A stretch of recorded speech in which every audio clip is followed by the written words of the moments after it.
নমস্কার বন্ধুরা, কেমন আছেন আপনারা সবাই? বর্ণাস ইয়াম্মি কিচেনে আপনাদের সবাইকে আরও একবার ওয়েলকাম। আজ আমি আপনাদের সাথে শেয়ার করছি চিকেনের একটি অনবদ্য নতুন রেসিপি। আসলে এই রেসিপিটি আমার নিজের নয়, এটি আমার মায়ের কাছ থেকে শেখা একটি রেসিপি। আপনারা অবশ্যই একবার বাড়িতে ট্রাই করে এই রেসিপিটি দেখতে পারেন, সবাই আঙুল চাটতেই থাকবে। আমি 1.5 কেজি চিকেন খুব ভালোভাবে ধুয়ে নিয়েছি। এখন ম্যারিনেট করে নেব চিকেনটা। 1 টেবিল চামচ লবণ, 1/2 টেবিল চামচ হলুদ, লঙ্কা গুঁড়ো 1 টেবিল চামচ, জিরে গুঁড়ো 1/2 টেবিল চামচ, ধনে গুঁড়ো 1/2 টেবিল চামচ, আদা ও রসুন বাটা 2 টেবিল চামচ পরিমাণ।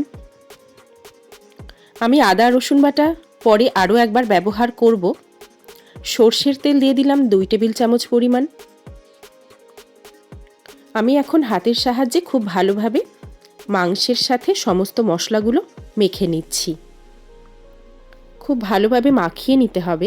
এই রেসিপিটি আমরা ভাত, রুটি, লুচি, পরোটা সব কিছুর সঙ্গে খেতে পারবো।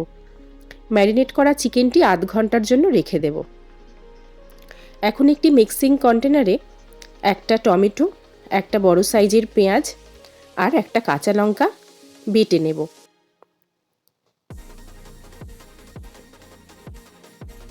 দুটো বড় সাইজের পেঁয়াজ পাতলা করে কেটে নিয়েছি।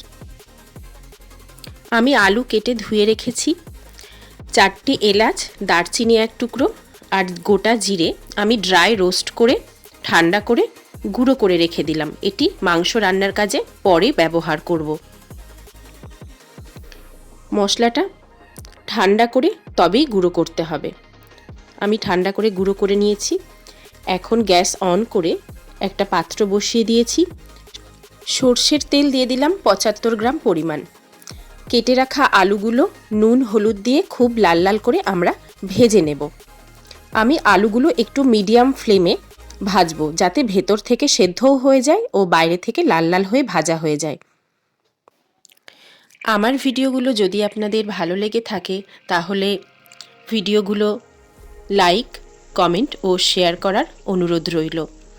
পুরনো বন্ধুদের আমার চ্যানেলের পাশে থাকার জন্য জানাই শুভকামনা।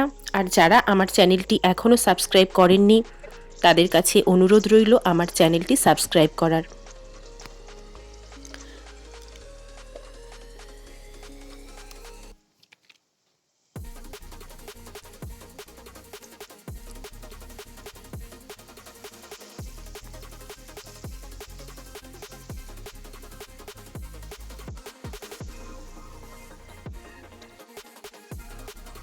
আলুগুলো আমার লাল করে ভাজা হয়ে গেছে। এখন অন্য একটি পাত্রে তুলে রাখলাম।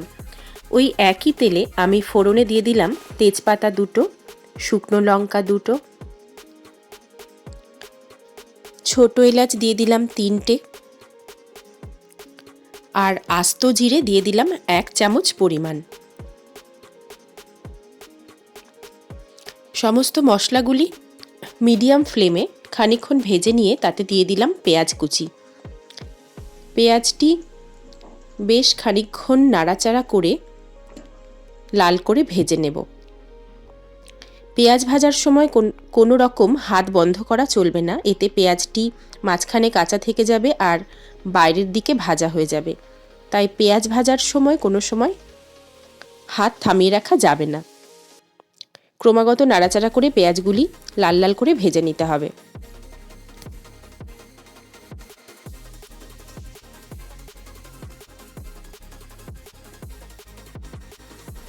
এখন আমি দিয়ে দিলাম আদা রসুন বাটা 1 টেবিল চামচ পরিমাণ। আগেই বলেছিলাম আদা রসুন বাটা 2 রকমভাবে ব্যবহার হবে এই রান্নায়। আর বেটে রাখা পেঁয়াজ, টমেটো আর লঙ্কার পেস্টটি এখন দিয়ে দিলাম। কন্টেনারটি ধুয়ে একটু জল দিয়ে দিলাম। এখন মশলাটি ভেজে নেব। মশলাটি খানিকক্ষণ ভেজে নেওয়ার পর কাঁচা গন্ধ চলে যাওয়ার পর এতে দিয়ে দেব কাশ্মীরি লঙ্কার গুঁড়ো 1 চামচ পরিমাণ। এখন মশলাটি ভালো করে আবার নাড়াচাড়া করে নিচ্ছি। কাশ্মীরি লঙ্কার গুঁড়োটা আমি রং হবার জন্য দিয়েছি, আপনারা না চাইলে নাও ব্যবহার করতে পারেন। এখন আমি ম্যারিনেট করে রাখা চিকেনের টুকরোগুলো মশলার ওপর দিয়ে দিলাম। এই স্টেপে আমি গ্যাসের ফ্লেমটা হাই রাখবো, কারণ হাই ফ্লেমে মাংসটি আমি খুব ভালোভাবে ভেজে নেব 2 মিনিটের জন্য। 2 মিনিট ধরে হাই ফ্লেমে মাংসটি আমি ভেজে নেব, যাতে মাংসের বাইরে একটা লেয়ার তৈরি হয়ে যায় আর মাংসটি খুব ভালোভাবে ভাজা হয়ে যায়। এই পর্যায়ে গ্যাসের ফ্লেম মিডিয়াম করে দিয়ে মাংসটি খুব ভালোভাবে কষিয়ে নেব।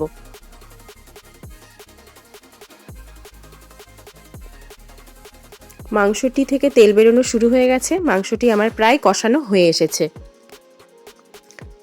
আমি আগে একবার লবণ ব্যবহার করেছিলাম ম্যারিনেশনের সময়, এখন আরেকটু লবণ প্রয়োজন মতো দিয়ে দিলাম। ভেজে রাখা আলুর টুকরোগুলো দিয়ে দিলাম আর দিয়ে দিলাম গরম জল। আমার পাত্রটি একটু ছোট হয়ে গেছে। মাংস রান্না করার সময় সবসময় গরম জলেরই ব্যবহার করা উচিত। একটি গোটা রসুনের কোয়া ধুয়ে দিয়ে দিয়েছি আর দিয়ে দিলাম ভেজে গুঁড়ো করে রাখা মশলাটি। এটি একদম শেষ পর্যায়ে ব্যবহার করতে হবে। ঢাকা দিয়ে 10 মিনিট মিডিয়াম ফ্লেমে রেখে দিয়েছিলাম। 10 মিনিট পর একটু চেক করে দেখে নিচ্ছি আলুগুলো সেদ্ধ হয়েছে কিনা। এখন মাংসটি পরিবেশনের জন্য সম্পূর্ণভাবে রেডি। গরম ভাতের সঙ্গে এই রেসিপিটি খেতে খুবই ভালো লাগে। আপনারা একবার বাড়িতে ট্রাই করে দেখবেন আর কেমন লাগলো আমাকে অবশ্যই জানাবেন।